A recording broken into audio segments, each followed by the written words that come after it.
Hard state, soft state. This opinion examines how unsustainable growth cycles and coercive state policies undermine long-term governance. Our violence is counterterrorism, theirs is terrorism.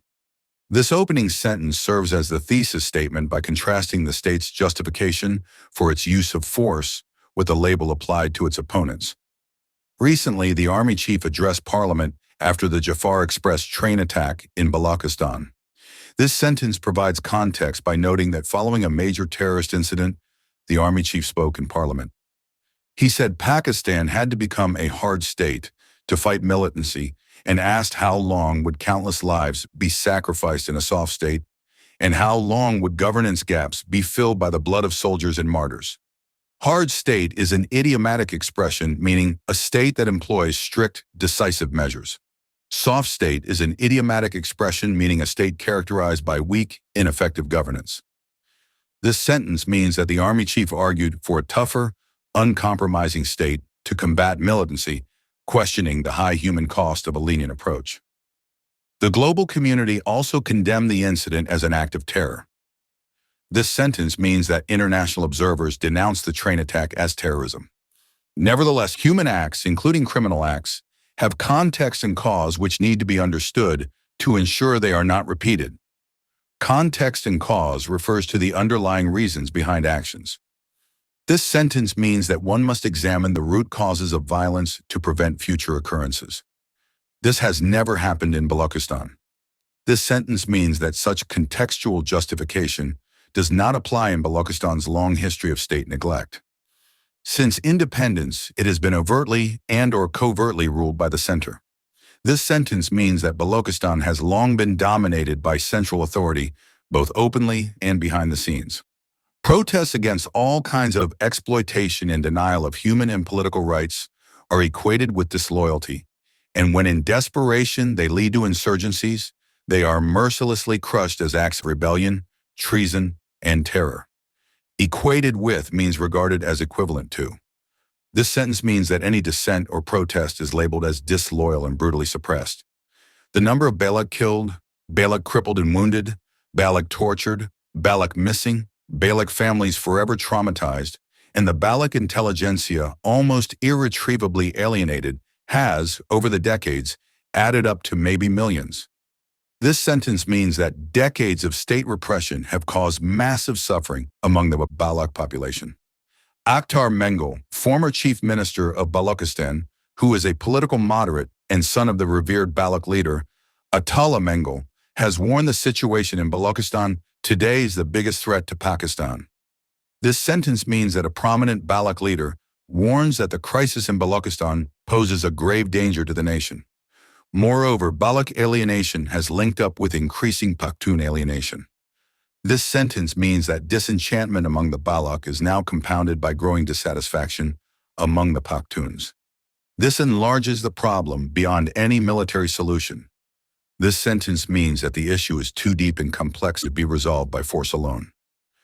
Accordingly, continued military action will only provide neighbors with increased opportunities and incentives to interfere, which would eventually render the situation beyond control. This sentence means that persistent use of force may invite external meddling and further destabilize the region. What is absolutely required is a Nelson Mandela-like initiative to help heal the country. Nelson Mandela-like initiative is a metaphor referring to a transformative, reconciliatory effort inspired by Mandela's legacy. This sentence means that Pakistan needs a unifying, transformative approach to mend its divisions. Cynical politicians in Punjab used to say, Balochistan yahan se nahin dikhta. Balochistan is not seen from here. This sentence means that some politicians dismiss the plight of Balochistan as irrelevant or invisible. With this attitude, the problem has metastasized, and today the whole of Pakistan has become Balochistan, while Pakistan is being transformed into Greater Punjab. Metastasized is a metaphor meaning to spread uncontrollably, like cancer. This sentence means that ignoring Balak issues has allowed them to permeate the entire nation, with Punjab's dominance worsening the divide. The last time a Greater Punjab was attempted in the form of one unit, it led to the breakup of Pakistan, One unit refers to a historical administrative merger that ultimately destabilized Pakistan. This sentence means that past attempts to centralize power under Punjab resulted in national disintegration, serving as a warning. Accordingly, our national decision-makers need to be aware that ill-considered policies may have short-term gains, but far more severe and irreparable longer-term consequences.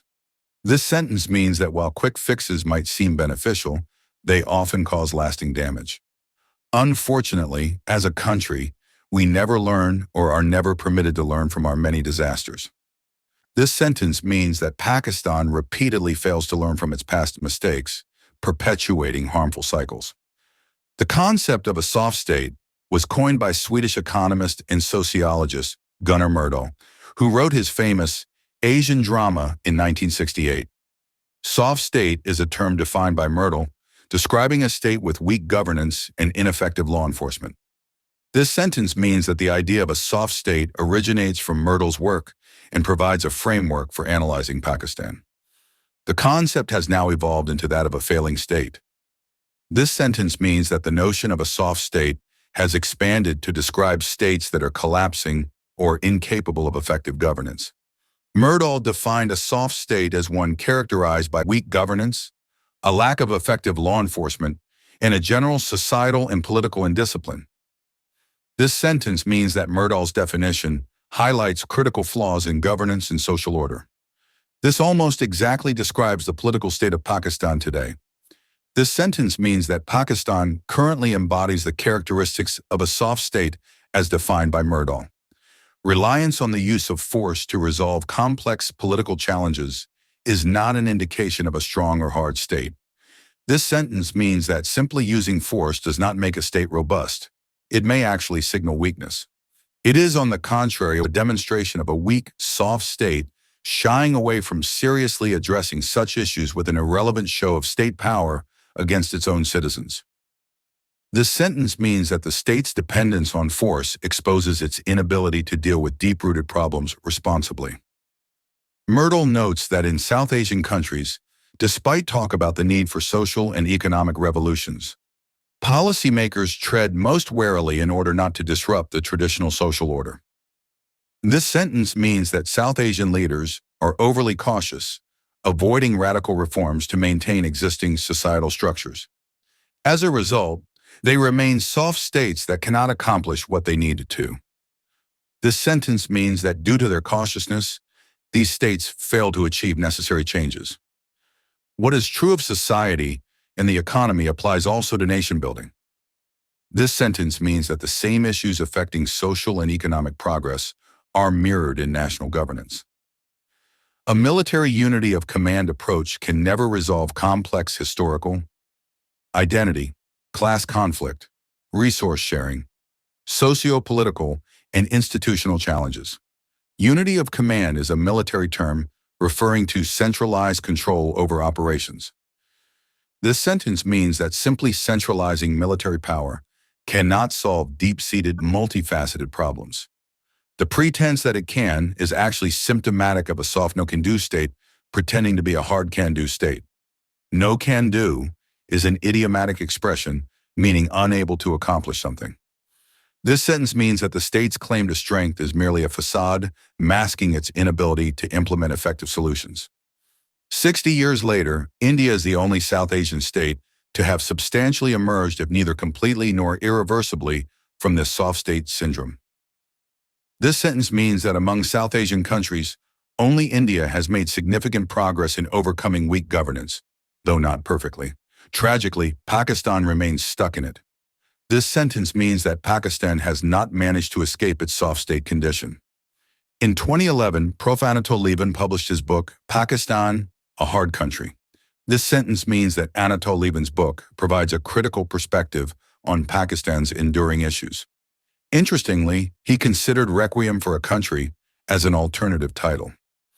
Requiem is a noun meaning a lament or mass for the dead, used metaphorically here to suggest a mourning for the nation. This sentence means that Lieben's alternative title reflects a deep pessimism about Pakistan's future. His description of Pakistan still applies: divided, disorganized, economically backward, corrupt, violent, unjust, often savagely oppressive towards the poor and women, and home to extremely dangerous forms of extremism and terrorism. This sentence means that Levin's harsh critique of Pakistan remains relevant today. While Pakistan's participation in America's war on terror alleviated the immediate threat of terrorism, it addressed none of its deeper causes. This sentence means that although counterterrorism efforts provided temporary relief, they failed to tackle the underlying issues. As a result, we are where we are. This sentence means that Pakistan's current condition is the inevitable outcome of these unresolved problems. According to Levin, while the state of Pakistan is soft, its society is hard and enduring. This sentence means that Levin argues that despite weak governance, Pakistani society is resilient and resistant to radical change. It is resistant to radical change. This sentence means that the people are reluctant to embrace drastic reforms. He suggests it is stuck in some kind of low-level equilibrium, and oddly enough, this low-level resilience ensures Pakistan's survival rather than anything the state attempts to do. Low-level equilibrium is a term meaning a stable but suboptimal state. This sentence means that Pakistan's persistent, though imperfect social resilience is what keeps it afloat. One might ask whether this is a blessing or a curse.